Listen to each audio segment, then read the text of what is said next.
வரி விதிப்பு வரிசையில்தான் இந்த அடிப்படை வேறுபாடு உள்ளது.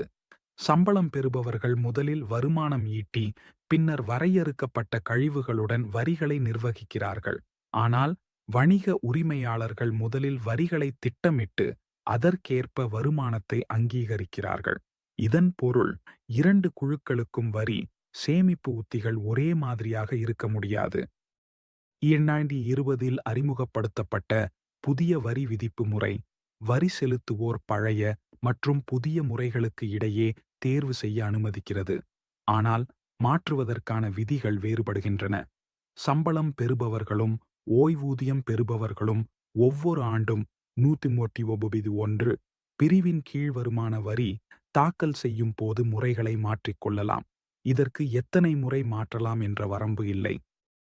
ஆனால் வணிக உரிமையாளர்கள் மற்றும் சுய தொழில் செய்பவர்கள் ஒரு முறை புதிய வரி விதிப்பு முறையை தேர்வு செய்யலாம்.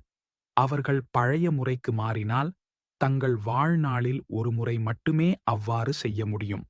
அதன் பிறகு அவர்களால் மீண்டும் புதிய முறைக்கு மாற முடியாது.